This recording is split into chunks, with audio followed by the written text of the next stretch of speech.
3। तीसरा मैच पहला दिन ही पाकिस्तान का धड़न धकता होते होते सिर्फ 3 परफॉर्मेंस की वजह से बच गया। पाकिस्तान टीम यहाँ टूर्नामेंट खेलने की बजाय लगता ऐसे है कि जैसे हनीमून मनाने गई है। उसकी परफॉर्मेंस यही कुछ वाजे कर रही है। तीसरे टेस्ट का पहला रोज़ ऑस्ट्रेलिया के नाम ही तकरीबन था। अगर आमिर जमाल, मोहम्मद रिजवान और एक परफॉर्मेंस और ना होती सलमान अली आगा की, तो इसका मतलब ये था कि पाकिस्तान की टीम का आज ही अंजाम होता हुआ दिखाई दे रहा था। बहरहाल इन 3 परफॉर्मेंसेस ने इस पहले दिन को बचा लिया और कुछ साख जो थी वो बच गई। और क्या कहने ऑस्ट्रेलियन कप्तान की बॉलिंग के, जिन्होंने कंसेक्टिवली 5 या 5 से ज़्यादा विकटें ले रहे हैं। वो ये तकरीबन उनका तीसरा मैच है जिसमें वो मुसलसल 5 या 5 से ज़्यादा विकटें ले रहे हैं। इसी तरह बाकी टीम भी बड़े अच्छा परफॉर्म कर रही है उनकी। अगर नहीं परफॉर्म कर रही तो हमारी अपनी टीम नहीं कर रही। अगर हम एक एक खिलाड़ी को इनफरादी तौर पे इंडिविजुअली उसको डिस्कस करें तो हमें नज़र आ जाएगा कि हमारे बैटर्स ने इस मैच को भी पहले दिन में ही ऑस्ट्रेलिया की झोली में डालने में किसी तरह की कोई कमी नहीं छोड़ी थी। दोनों ओपनर्स क्रीज पर आए और दोनों ही, एक मिचेल स्टार्क की दूसरी बॉल पर विकेट देता हुआ बगैर किसी रन बनाए अब्दुल्ला शफीक वापस चले गए। तो इसी तरह दूसरे तरफ 4 रन और वो भी आके शान मसूद ने बनाए। तो उसके ऊपर दूसरी विकेट भी हमारी गिरी और वो भी साइम अयूब बगैर कोई रन बनाए।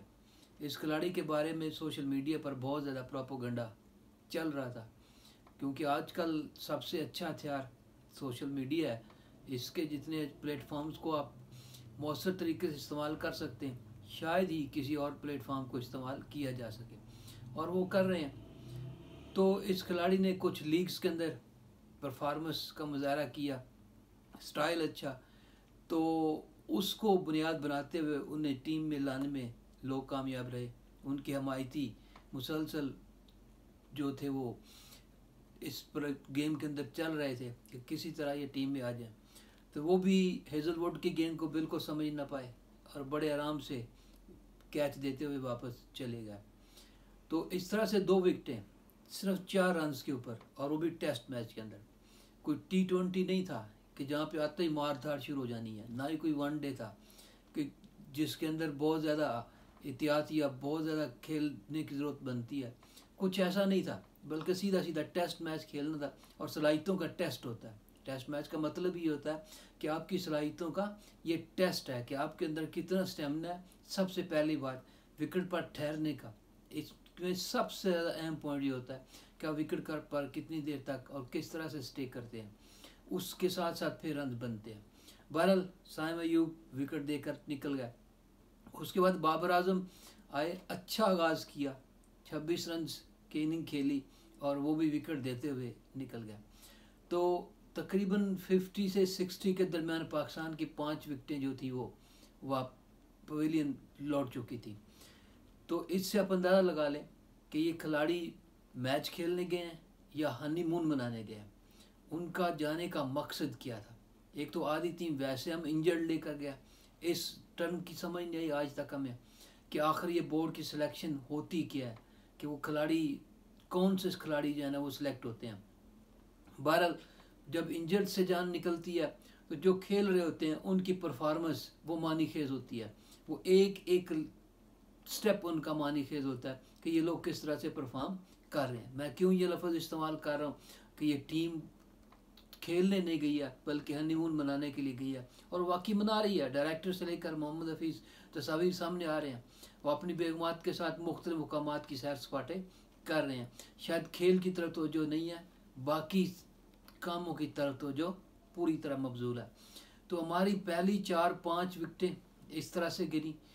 फिर भला मोहम्मद रिजवान का जो अपने रवायती खेलते हुए नजर आए, 80+ की इनिंग खेल गया। इसी तरह आमिर जमाल बहुत अच्छा परफॉर्म कर गया।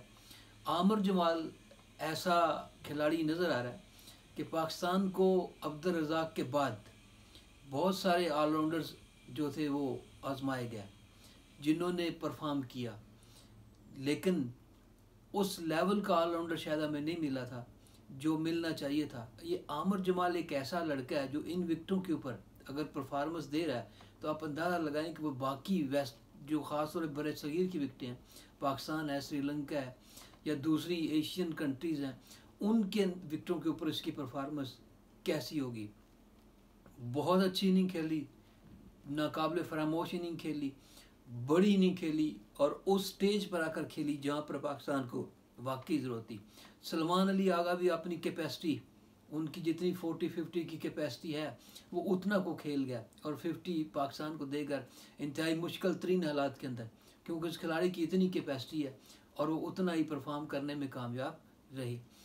तो इसी तरह हम अगर सबसे ज़्यादा बात कर सकते हैं तो बाबर आजम की परफॉर्मेंस के ऊपर कर सकते हैं कि लगता है ऐसे था, कुछ दिन पहले नासिर हुसैन भी यही बात कह रहे थे कि ये नया साल आया है और मुझे उम्मीद है कि बाबर आजम अपनी फॉर्म में नज़र आएंगे और अपने पूरे अच्छे अंदाज से इस साल का आगाज़ करेंगे और अच्छे अंदाज से इसको लेकर आगे चलेंगे, लेकिन ऐसा कुछ भी दिखाई नहीं दे रहा है। 26 रन की तेज़ इनिंग खेली, लेकिन उसके बाद ऐसे विकेट दी जैसे कोई बच्चा खेल रहा हो और वो बड़े आराम से विकेट देकर वापस चला जाए। बाबर आजम नो डाउट एक बड़े बैटर, दुनिया सारी उनकी तारीफ़ करती है। आजकल कहा जाता है कि वो बैड पिच का या कुछ बुरे हालात का शिकार हैं, वो अच्छा परफॉर्म नहीं कर पा रहे। हर खिलाड़ी के ऊपर वक्त आता है, लेकिन ऐसे खिलाड़ी भी हैं जिन्होंने अपनी पूरी परफॉर्मेंस के अंदर साबित किया कहीं पर भी लड़खड़ाए नहीं है, जिसकी मिसाल यूनुस खान है। पाकिस्तान के क्रिकेटर रहे, 10,000 से ज़्यादा रन स्कोर किया उन्होंने इसी टेस्ट क्रिकेट के अंदर, शानदार कैरियर खेला। इसी तरह MS धोनी, इंडिया के साबिक कप्तान, बतौर खिलाड़ी, बतौर कैप्टन किसी भी तरह से उनका जवाब नहीं है। पूरा का पूरा कैरियर किसी तरह बैट पिच कहीं पर भी ऐसी कोई चीज़ दिखाई नहीं देती, लेकिन हमारे इस खिलाड़ी के ऊपर शायद ये सोचा जा रहा था, ये तस्वर किया जा रहा था कि आफ्टर कैप्टनशिप इसका बर्डन उतरने के बाद जो बहुत सारे लोग बात कर रहे थे, इसकी परफॉर्मेंस में नुमाया जो था वो पहलू देखने को मिलेगा, जो जैसी परफॉर्मेंस ये देते थे वैसा परफॉर्म करेंगे, लेकिन हम देख रहे हैं कि इन विकेटों के ऊपर उनके लिए खेलना मुमकिन दिखाई नहीं दे रहा। तो इससे आप अंदाज़ा लगा सकते हैं कि टीम किस तरह से परफॉर्म कर रही है।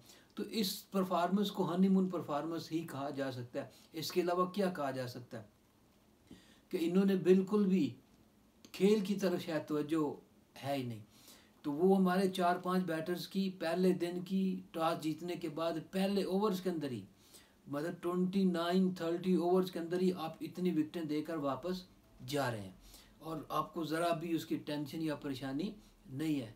ये अगर नीचे से ये 2-3 परफॉर्मेंसेस ना होती तो इसका मतलब ये था कि पाकिस्तान जो था वो 200 तो बहुत दूर की बात, वो कुछ 100 रन भी बनाता हुआ दिखाई नहीं दे रहा था, लेकिन उन 3 परफॉर्मेंसेस की वजह से हम 300 प्लस करने में कामयाब हो गए। अभी मैच बहुत है, 5-4 दिन मौजूद हैं, क्या परफॉर्मेंस होगी हमारी, हम क्या कहाँ खड़े हैं, वो इंडिकेशन उसका बिल्कुल वाजे सामने आ रहा है।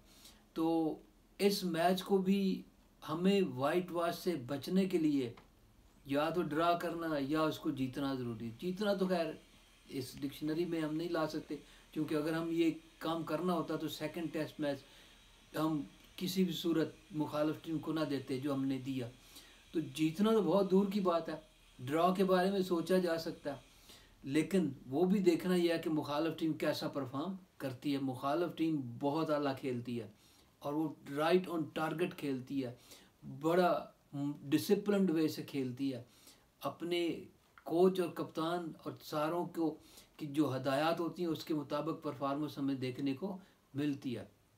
तो उनमें 1-2 खिलाड़ी ऐसे भी हैं जिनका ये आखिरी टेस्ट मैच होगा, तो वो अपनी परफॉर्मेंस को यकीनन से यादगार बनाना ज़रूरी समझेंगे। बहरहाल हमारे खिलाड़ी बिल्कुल उस शख्स की तरह ही परफॉर्म कर रहे हैं जो वाकई अपनी ज़िंदगी को भी पूरा हनीमून ही समझता है।